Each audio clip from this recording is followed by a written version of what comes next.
जगत अजर बिहारी। राम सिया राम जय जय राम। राम सिया राम जय जय राम। प्रिय दर्शकों, राम की कथा सुनने सुनाने और पढ़ने पढ़ाने से मनुष्य पाप कर्मों से मुक्त होकर सद्गति को प्राप्त होता है। श्री राम कथा जहाँ भी होती है वहाँ पर श्री हनुमान जी महाराज कथा सुनने के लिए जरूर आते हैं। राम कथा सुनने से मोक्ष की प्राप्ति होती है। श्री रामचरितमानस का आगे का भाग अगर आपने नहीं देखा है तो रामायण प्लेलिस्ट में जरूर देखें। तो चलिए आज की कथा प्रारंभ करते हैं। आज की कथा है कामदेव का आश्रम और ताड़कावध की कहानी। राम और लक्ष्मण के स्नान आदि से निवृत्त होने के पश्चात विश्वामित्र जी ने उन्हें इन विद्याओं की शिक्षा दी। इन विद्याओं के प्राप्त हो जाने पर उनके मुखमंडल पर अद्भुत कांति आ गई। तीनों ने सरयू तट पर ही विश्राम किया।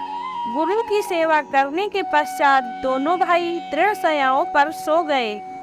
दूसरे दिन ब्रह्म मुहूर्त में निद्रा त्याग कर मुनि विश्वामित्र दृढ़ शय्याओं पर विश्राम करते हुए राम और लक्ष्मण के पास जाकर बोले, हे राम और लक्ष्मण, जागो, रात्रि समाप्त हो गई है। कुछ ही काल में प्राची में भगवान भुवन भास्कर उदित होने वाले हैं। जिस प्रकार वे अंधकार का नाश कर समस्त दिशाओं में प्रकाश फैलाते हैं, उसी प्रकार तुम्हें भी अपने पराक्रम से राक्षसों का विनाश करना है। नित्य कर्म से निवृत्त हो जाओ, संध्या उपासना करो, अग्निहोत्र आदि से देवताओं को प्रसन्न करो, आलस्य को त्यागो और शीघ्र उठ जाओ, क्योंकि अब सोने का समय नहीं है। गुरु की आज्ञा प्राप्त होते ही दोनों भाइयों ने शैया त्याग दिया और नित्य कर्म एवं स्नान आदि से निवृत्त होकर मुनि के साथ गंगा तट की ओर चल दिए। वे गंगा और सरयू के संगम, जहाँ पर ऋषि मुनियों तथा तपस्वियों के शांत व सुंदर आश्रम बने हुए थे, वहाँ पर पहुँचे। एक अत्यधिक सुंदर आश्रम को देखकर रामचंद्र ने गुरु विश्वामित्र से पूछा, हे गुरुवर, यह परम रमणीक आश्रम किन महर्षि का निवास स्थान है? राम के प्रश्न के उत्तर में ऋषि विश्वामित्र ने बताया, हे राम, यह एक विशेष आश्रम है। पूर्व काल में कैलाशपति महादेव ने यहाँ घोर तपस्या की थी। संपूर्ण विश्व उनकी तपस्या को देखकर विचलित हो उठा था। उनकी तपस्या से देवराज इंद्र भयभीत हो गए और उन्होंने शंकर जी के तप को भंग करने का निश्चय किया। इस कार्य के लिए उन्होंने कामदेव को नियुक्त कर दिया। भगवान शिव पर कामदेव ने एक के बाद एक कई बाण छोड़े, जिससे उनकी तपस्या में बाधा पड़ी। क्रुद्ध होकर महादेव ने अपना तीसरा नेत्र खोल दिया। उस तीसरे नेत्र की तेजोमयी ज्वाला से जलकर कामदेव भस्म हो गए। देवता होने के कारण कामदेव की मृत्यु नहीं हुई, केवल शरीर ही नष्ट हुआ। इस प्रकार अंग नष्ट हो जाने के कारण उनका नाम अनंग हो गया और इस स्थान का नाम अंग देश पड़ गया। यह भगवान शिव का आश्रम है, किंतु भगवान शिव के द्वारा यहाँ पर कामदेव को भस्म कर देने के कारण इसे कामदेव का आश्रम भी कहते हैं।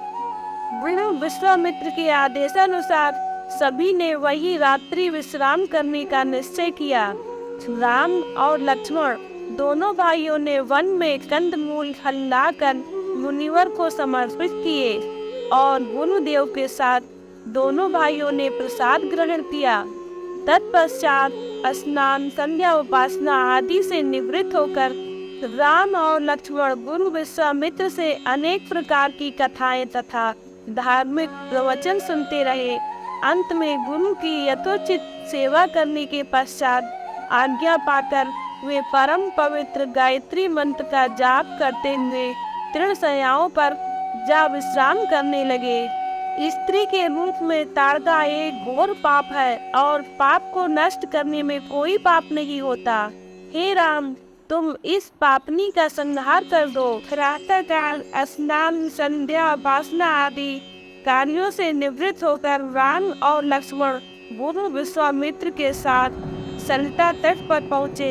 एक वनवासी मुनि ने विश्वामित्र के साथ 2 सुकुमार बालकों को देखा तथा उनका परिचय प्राप्त कर वे एक छोटी सी सुंदर नौका ले आए और विश्वामित्र से बोले, हे मुनिराज, आप इन राजकुमारों के साथ इस नौका पर बैठकर सरिता पार कर लीजिए। विश्वामित्र जी ने उस मुनि को धन्यवाद दिया और राम तथा लक्ष्मण के साथ नौका पर सवार हो गए। इस प्रकार वे सागर से मिलन की आतुरता में कलकल नाद के साथ दौड़ती जा रही उस नदी को पार कर गए। नदी के उस पार एक भयानक वन था। उस वन को देखकर राम बोले, गुरुदेव, यह वन तो बड़ा भयंकर है। सभी ओर से सिंह, व्याघ्र आदि हिंसक पशुओं के दहाड़ने और हाथियों के चिंगारने की ध्वनि आ रही है। जंगली सुअर, भालू, वन भैंसे आदि वन्य प्राणी भ्रमण करते दृष्टिगत हो रहे हैं। वृक्षों की सघनता के कारण सूर्य का प्रकाश इस वन के भीतर घुसने का साहस नहीं कर पा रहा है और इसी कारणवश चारों ओर अंधकार हो रहा है। इस अति दुर्गम वन का क्या नाम है? राम के इस प्रश्न का उत्तर विश्वामित्र ने इस प्रकार दिया, हे राघव, पूर्व काल में इस स्थान में वन न होकर मलदा और कुरुप नाम के 2 बड़े समृद्ध राज्य हुआ करते थे। दोनों ही राज्य ऊंची ऊंची अट्टालिकाओं, वीथिकाओं तथा सुंदर पथों से सुशोभित थे तथा धन्य धान और समृद्धि से परिपूर्ण थे। दूर दूर के व्यापारी यहाँ पर व्यापार करने आया करते थे। किंतु ताड़का नामक एक यक्ष कन्या ने उन दोनों राज्यों का विनाश कर दिया। ऋषि विश्वामित्र ने आगे बताया, ताड़का कोई साधारण स्त्री न होकर सुंद नाम के राक्षस की पत्नी और मारीच नामक राक्षस की माता है। उनके शरीर में 1000 हाथियों के बराबर बल है और यह अत्यंत पराक्रमी और शक्तिशाली है। इस प्रदेश को नष्ट करने के पश्चात ताड़का ने अपने पुत्र मारीच के साथ मिलकर यहाँ के समस्त निवासियों को मारकर खा डाला। अब उनके भय से यहाँ 2-2 कोस दूर तक किसी मनुष्य की परछाई भी नहीं दिखाई देती। भूलवश यदि कोई यहाँ आ भी जाए तो वो जीवित नहीं लौट पाता। इसी ताड़का का संहार करने के लिए मैं तुम्हें यहाँ लाया हूँ। राम ने आश्चर्य से पूछा, गुरुदेव, स्त्रियां तो कोमल और दुर्बल होती हैं, फिर ताड़का में 1000 हाथियों का बल कैसे आ गया? ऐसा प्रतीत होता है कि अवश्य कुछ न कुछ रहस्य है। विश्वामित्र बोले, वत्स, तुम्हारा कथन सत्य है और वास्तव में इसके पीछे एक रहस्य है। सुकेतु नाम का एक अत्यंत बलवान यक्ष था। वह संतानहीन था, अतः संतान प्राप्ति के उद्देश्य से उसने ब्रह्मा की कठोर तपस्या की। उनकी तपस्या से प्रसन्न होकर ब्रह्मा जी ने उसे संतान होने का वरदान दे दिया। परिणाम स्वरूप ताड़का का जन्म हुआ। सुकेतु के द्वारा ताड़का के अत्यंत बली होने का वो वर मानने पर ब्रह्मा जी ने उसके शरीर में 1000 हाथियों का बल दे दिया। विवाह के योग्य आयु होने पर सुकेतु ने ताड़का का विवाह सुंद नामक राक्षस से कर दिया और उससे मारीच का जन्म हुआ। मारीच भी अपनी माता के समान बलवान और पराक्रमी था। वह सुंद राक्षस का पुत्र होकर भी स्वयं राक्षस नहीं था, किंतु बाल्यकाल में वह उपद्रवी था। ऋषि मुनियों को अकारण कष्ट दिया करता था। उसके उपद्रवों से त्रस्त होकर एक दिन अगस्त्य मुनि ने उसे राक्षस हो जाने का श्राप दे दिया। अपने पुत्र राक्षस की गति प्राप्त हो जाने से सुंद अत्यंत क्रोधित हो गया और अगस्त्य मुनि को मारने दौड़ा। इस पर अगस्त्य ऋषि ने श्राप देकर सुंद को तत्काल भस्म कर दिया। अपने पति की मृत्यु का बदला लेने के लिए ताड़का भी अगस्त ऋषि पर झपटी। इस पर अगस्त ऋषि ने श्राप देकर ताड़का के सौंदर्य को नष्ट कर दिया और वह अत्यंत क्रुद्ध हो गई। अपनी क्रूरता को देखकर वह अपने पति की मृत्यु का बदला लेने के लिए ताड़का ने अगस्त मुनि के आश्रम को नष्ट करने का संकल्प किया है। अतः हे राम, मैं तुम्हें आज्ञा देता हूँ कि तुम ताड़का का वध करो। तुम्हारे अतिरिक्त इसका वध कोई भी नहीं कर सकता। अपने मन से यह विचार निकाल दो कि यह स्त्री है और स्त्री का वध मैं कैसे करूं। स्त्री के रूप में यह एक घोर पाप है और पाप को नष्ट करने में कोई पाप नहीं होता। समस्त संशय को त्याग कर मेरी आज्ञा से तुम इस पापनी का संहार कर दो।